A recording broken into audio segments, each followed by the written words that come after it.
Carla Abellana, kung paano nawala ng 18 pounds habang nakikipaglaban sa hypothyroidism.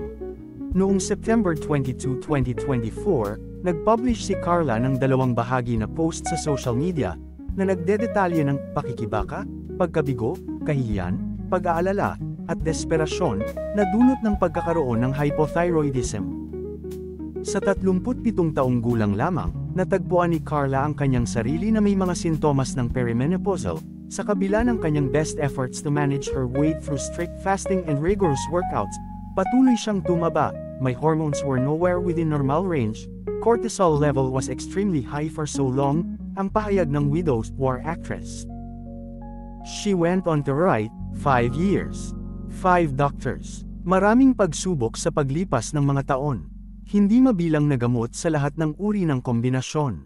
Daan-daang libong piso, parang wala talagang gumagana sa mahabang panahon. Ano ba ang hypothyroidism? Kapag ang thyroid gland ay nasira dahil sa epekto ng karamdaman, ito ay nagdudulot ng unti-unting pagkaubos ng mga thyroid hormones, na mas kilala sa tawag na T4 at T3. Ano-ano ang mga sintomas at senyales ng hypothyroidism? Ang pagkakaroon ng mga sintomas ng hypothyroidism ay may kaugnayan sa katagalan ng sakit at kung gaano ito kalala. Kabilang dito ang mga sumusunod: pagtaba o pagbigat ng timbang nang hindi sinasadya, mabilis na pagkapagod o pagkahingal, paghirap sa pagdumi o pagtitibi, madaling nilalamig o giniginaw, pagbagal ng pag-iisip o pagiging makakalimutin, pananakit ng muscles.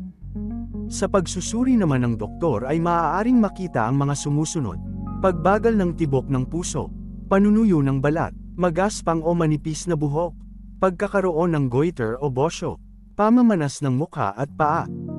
Ang mga pagkain na makatutulong upang mabilis na mapanormal ang antas ng inyong thyroid hormones ay ang mga sagana sa iodine gaya ng mga isdang dagat at halamang dagat. Ang iodized salt ay mura at simpleng pinagmumulan din ng iodine sa pagkain.